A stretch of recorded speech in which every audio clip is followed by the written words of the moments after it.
नमस्कार, स्वागत है सभी का। आप देख रहे हैं पब्लिक आइडिया। मैं हूं चंदन श्रीवास्तव और आज बातें होंगी सदन में नरेंद्र मोदी की चर्चा की। जिस तरह से अविश्वास प्रस्ताव को लेकर के मोदी ने विरोधियों को जवाब दिया है, कांग्रेसियों को जवाब दिया है, उसकी चर्चा करेंगे इस वीडियो में। वीडियो की शुरुआत करते इसके पहले आप इस तस्वीर को देखिए। आप इस तस्वीर को देख करके अंदाजा लगा सकते हैं कि विपक्ष किस तरह से एकदम चुप हो गया था जब मोदी जी बोल रहे थे। तो आप इस तस्वीर को जो देख रहे हैं, देख करके पता कर सकते हैं कि किस तरह से विपक्ष एकदम चुप बैठा हुआ था। उसको तो शौक लग गया था, अरे भाई ये क्या हो गया, क्या कुछ हुआ इस पूरे सदन में जिस तरह से मोदी जी ने जवाब दिया, जिस तरह से अपने भाषण दिया अविश्वास प्रस्ताव को लेकर के। ये भाषण तो बहुत ही लाजवाब रहा, लेकिन इस भाषण की मुख्य सारी बातें जो ने मोदी जी ने की है और जिस तरह से विपक्ष को जवाब दिया है अविश्वास प्रस्ताव को लेकर के, उसकी बातें इस वीडियो में करेंगे। इसके पहले एक निवेदन है कि अगर हमारे चैनल पर नहीं तो हमारा सपोर्ट करें, वीडियो को लाइक करें, शेयर करें, चैनल को सब्सक्राइब करें, बेल आइकन जरूर दबाएं ताकि आगे के सारे नोटिफिकेशन आपको मिलते रहें। अविश्वास प्रस्ताव पर जवाब देते हुए नरेंद्र मोदी ने बताया कि मुझे समझ में नहीं आता कि आखिर ये अविश्वास प्रस्ताव आया क्यों लाया गया कांग्रेस ने अविश्वास प्रस्ताव लाई क्यों? न तो उनके पास संख्या है और न ही सदन में बहुमत है। तो फिर इतनी जल्दी क्या थी कि अविश्वास प्रस्ताव लाया गया? और अगर इतनी जल्दी ही थी तो 48 घंटे के लिए क्यों टाल दिया गया? जब इतनी जल्दी थी तो टालना नहीं चाहिए था, बातें करना चाहिए था। और जो लोग बोलते हैं कि नरेंद्र मोदी मेरे सामने 15 मिनट तक भी बात नहीं कर सकते, खड़े नहीं हो सकते, बात करने की बात ही हटा दीजिए। वो आज गाल पर हाथ रख करके मुस्कुरा के पता न क्या सोच रहे थे। ये उनका बचपना हरकत था, क्योंकि वो खास करके इन्हीं हरकतों से पहचाने जाते हैं। और उनकी माताश्री भी ऐसे ही गाल पर हाथ रख के बैठी हुई थी और सब लोग एकदम सन्नाटा छाया हुआ था विपक्षियों में। चारों खाने चित हो गई थी बस एकमात्र भाषण से। पूरी तरह से जमकर धोया है मोदी जी ने। मोदी ने बताया कि इनके पास न तो कश्ती है न हवाएं हैं, फिर ये किस तरह के सफर पर निकल चले हैं भाई? ये कैसी सफर में चल रहे हैं? न तो इनके पास हवाएं हैं न अपनी कश्ती है, फिर कैसा सफर जनाब का? जो हरकतें राहुल गांधी ने की थी, जो कल हरकत किए थे स्मृति ईरानी जिस पर विरोध की थी, कुछ कमेंट्स हमारे भी उस वीडियो पर आए हैं और मैं उन सारे कमेंट्स जिन्होंने किए हैं उनको जवाब देना चाहता हूँ इस वीडियो के माध्यम से कि अगर किसी को लगता है कि भारत की हत्या कर देना और भारत की हत्या पर आवाज उठाना मोदी भक्ति है, तो हाँ, मैं मोदी भक्ति करता हूँ। अगर आपको लगता है कि सदन की कोई मर्यादा नहीं है, सदन में किस तरह की एक्टिविटी करते रहना है और उस पर आवाज उठाना मोदी भक्ति है, तो हाँ, मैं मोदी भक्ति करता हूँ। मैं करता हूँ समर्थन भाजपा को, मैं खुलेआम बोल रहा हूँ आज। अगर आपको ऐसा लग रहा है कि ये भाजपा का चाटुकार है, ये भाजपा का दलाल है, ऐसा कुछ कमेंट्स हमने पढ़ा है, मिला है हमको, तो उन सारे लोगों से मैं खुलेआम बोलता हूँ कि हाँ, मैं भाजपा का हूँ, मैं भाजपा का समर्थन करता हूँ। दलाल शब्द हम लोग में यूज नहीं किया जाता है, हम उसका समर्थन करते हैं। क्योंकि देश हित में जो बात नहीं करेगा, जो भारत माता की आन बान बात नहीं करेगा, जो खुलेआम बोल रहा है हत्या करने की, उस पर सवाल उठाना अगर मोदी भक्ति है तो मैं करता हूँ। इसलिए कृपया करके मेरे कमेंट बॉक्स में अगर आप ऐसा कमेंट लिख रहे हैं हमारे वीडियोज पे, अगर आपको ऐसा लग रहा है तो हाँ, मैं कर रहा हूँ।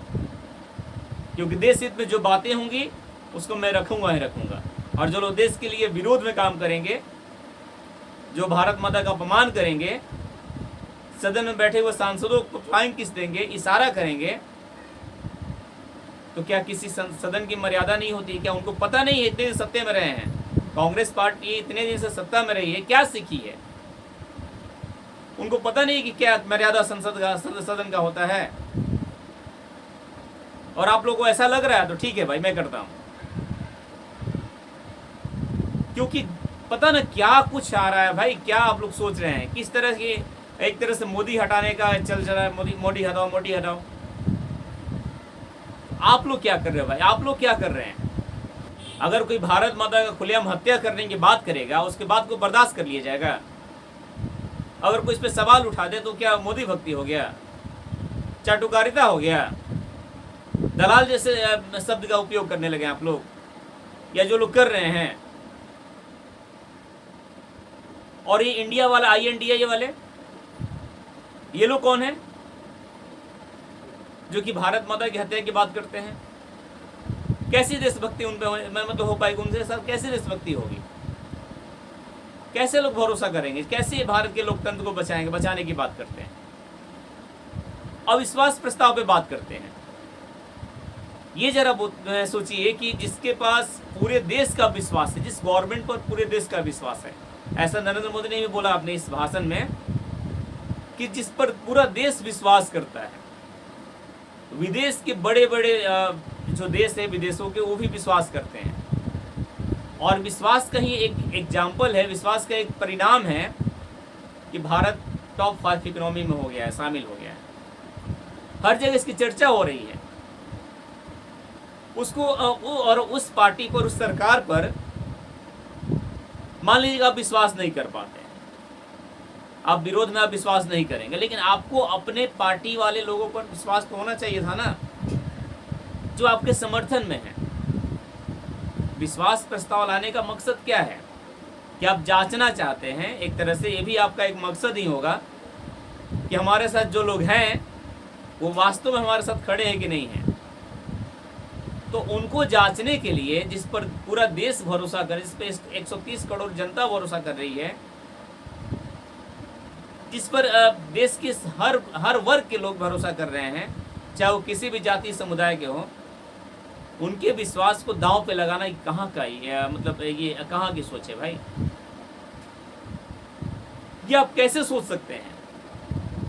ये वही लोग सोच सकते हैं, राहुल गांधी जैसे कि 2019 में उन्होंने बात किया था, मोदी जी ने इस स्पीच में ही बोला ये बात कि 2019 में ये खुद बोल रहे थे कि भाजपा को हराना है और 19 में जो है मैं प्रधानमंत्री बनूंगा। यहाँ पर भाजपा में मैं की बात नहीं होती है। ये जो अंदर में आपका ये जो मैं प्रधानमंत्री बनने का जो सपना है, मैं ही सर्वे सर्वा हूँ, मैं ही सब कुछ हूँ, ये तय जनता करती है। जनता भाग्य विधाता है ना, कि खुद आप अपने भाग्य विधाता है। जनता तय करेगी, जनता बैठाती है कि आप क्या हैं क्या नहीं है। और भारतीय जनता पार्टी पर 130 करोड़ जनता जो भारत की है, उसका आशीर्वाद है। उसके आशीर्वाद की विश्वास को आप अविश्वास प्रस्ताव ला करके कभी भी सफल नहीं हो पाएंगे। बस कुछ हुआ अविश्वास प्रस्ताव ला देना है और उसके बाद अपनी बेइज्जती खुद ही करवा देना है। अपनी बेइज्जती अपनी खुद ही करवा लेते हैं ये लोग। ऐसे ऐसे हरकतें करेंगे, कभी आंख मारेंगे, कभी फ्लाइंग किस देंगे। तो ऐसी हरकतें तो ये भी पता है कि ये जो हरकतें हैं, ये ऐसा नहीं कि बचगाना या इनको ज्ञान नहीं। 53 साल के हो गए भाई, 53 साल उम्र होगी राहुल गांधी की। और इनका पूरा जो आपको भी पता है कि कांग्रेस पार्टी कितने देर सत्ता में रही है और उसको ये भी नहीं पता है क्या कुछ करते हैं सदन में। धिक्कार है ऐसे लोगों पर। जिस तरह से आपके अंदर ख्वाहिश है ना आपकी कि मैं ही पीएम बनूंगा, मैं ही सर्वे सर्वा हूं, मैं ही पीएम बनूंगा,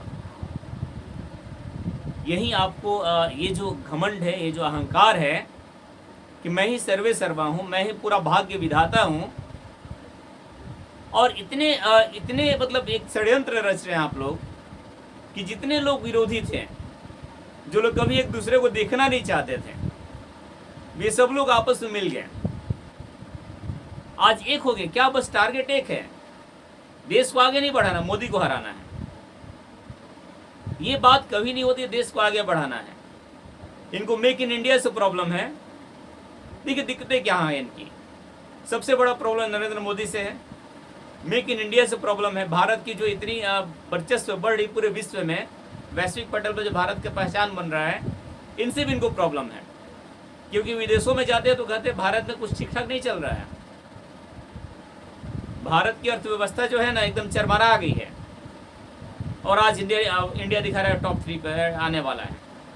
ऐसा SBI का सर्वे है जनाब कि अगले 2 वर्ष के अंदर, मतलब थर्ड टर्म की मोदी ने बात की है, लेकिन अगले 2 वर्ष के अंदर ही भारत इस मुकाम को हासिल कर लेगा।